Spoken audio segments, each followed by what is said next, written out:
വിഷുദിനത്തിൽ കൂട്ടുകാരോടൊത്തുള്ള ഒരു സന്തോഷ നിമിഷം പൊടുന്നനെ സങ്കടക്കടലായി മാറിയതിന്റെ ഞെട്ടലിലാണ് കോഴിക്കോട് കൊയിലാണ്ടിയിലെ കൊരയങ്ങാട് എന്ന പ്രദേശം.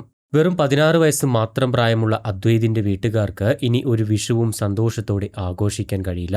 കാരണം അവരുടെ സന്തോഷങ്ങളെല്ലാം കെട്ടടങ്ങിയ ദിനമായിരുന്നു ഇന്നലത്തെ വിഷുദിനം. 10ാം ക്ലാസ് പരീക്ഷ എഴുതി റിസൾട്ടിനായി കാത്തിരിക്കുകയായിരുന്നു അദ്വൈത്. കൂട്ടുകാരോടൊത്തുള്ള സന്തോഷ നിമിഷങ്ങൾക്കിടെ തോന്നിയ ചെറിയൊരു കൗതുകം ഇങ്ങനെയൊരു ദുരന്തത്തിൽ കലാശിക്കുമെന്ന് ആരും കരുതിയില്ല. സോഷ്യൽ മീഡിയയിൽ കണ്ട ഒരു വീഡിയോ നോക്കി അതുപോലെ അനുകരിച്ചതായിരുന്നു അദ്വൈതും കൂട്ടുകാരും. എന്നാൽ തൊട്ടു പിന്നാലെ അവിടെ ഒരു ചോരക്കളമായി മാറുകയായിരുന്നു.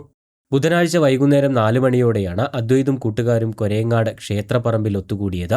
വിഷു ആഘോഷത്തിന്റെ ഭാഗമായി കൂട്ടുകാരെല്ലാം ചേർന്ന് പടക്കം പൊട്ടിക്കുകയായിരുന്നു. ഇപ്പോൾ എന്തും വൈറലാകാനുള്ള ഒരു വഴി എന്ന് പറയുന്നത് സോഷ്യൽ മീഡിയയാണ്. അത്തരത്തിൽ സോഷ്യൽ മീഡിയയിൽ വൈറലായ ഒരു പടക്കം പൊട്ടിക്കൽ അനുകരിക്കാൻ ശ്രമിക്കുകയായിരുന്നു ഇവർ. പടക്കം ഒരു പാത്രത്തിന് അടിയിൽ വെച്ച് പൊട്ടിച്ചാൽ ഉഗ്ര ശബ്ദമുണ്ടാകും എന്നതായിരുന്നു ആ വീഡിയോയിലെ ഉള്ളടക്കം. തുടർന്ന് ഒരു കൗതുകത്തിൽ കൂട്ടുകാരെല്ലാം ചേർന്ന് ആ വീഡിയോ അതേപടി പരീക്ഷിക്കുകയായിരുന്നു. എന്നാൽ ഉഗ്ര ശബ്ദത്തോടുകൂടി പടക്കം പൊട്ടിയതോടുകൂടി മുകളിലുണ്ടായിരുന്ന പാത്രത്തിന്റെ ചീളുകൾ ചിതറിത്തെറിക്കുകയായിരുന്നു. ഇത് സമീപത്തുണ്ടായിരുന്ന അദ്വൈതിന്റെ ശരീരത്തിലേക്കാണ് തുളച്ചു കയറിയത്. പ്രധാനമായും അദ്വൈതിന്റെ കക്ഷത്തിന് താഴെയുള്ള പ്രധാന രക്തധമനി മുറിഞ്ഞ് ചോര വാർന്നൊഴുകുകയായിരുന്നു. ഉടൻ തന്നെ കൂട്ടുകാരുടെ നിലവിളി കേട്ടെത്തിയ സമീപവാസികൾ അദ്വൈതിനെ ആശുപത്രിയിൽ പ്രവേശിപ്പിച്ചുവെങ്കിലും മരണം സ്ഥിരീകരിച്ചു. അമിതമായി രക്തം വാർന്നു പോയതാണ് മരണത്തിനിടയാക്കിയത് എന്നാണ് കരുതുന്നത്. കൂടെയുണ്ടായിരുന്ന അദ്വൈതിന്റെ ഒരു സുഹൃത്തിനും അപകടത്തിൽ പരിക്കേറ്റിട്ടുണ്ട്. സംഭവത്തിൽ അസ്വാഭാവിക മരണത്തിന് കേസെടുത്ത് പോലീസ് അന്വേഷണം ആരംഭിച്ചു. കൊരയങ്ങാട് തെരുവ് എടക്കോടൻ വീട്ടിൽ അനീഷിന്റെയും ബിൻസിയുടെയും 2 മക്കളിൽ ഒരാളാണ് അദ്വൈത്.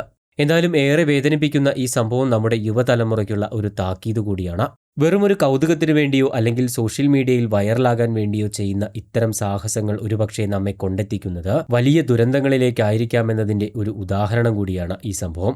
വളർത്തി വലുതാക്കിയ തങ്ങളുടെ പൊന്നുമകൻ ഒരു നിമിഷം കൊണ്ട് മരണപ്പെട്ടു എന്ന വാർത്ത ഉൾക്കൊള്ളാൻ ആ മാതാപിതാക്കൾക്ക് ഇതുവരെയും സാധിച്ചിട്ടില്ല.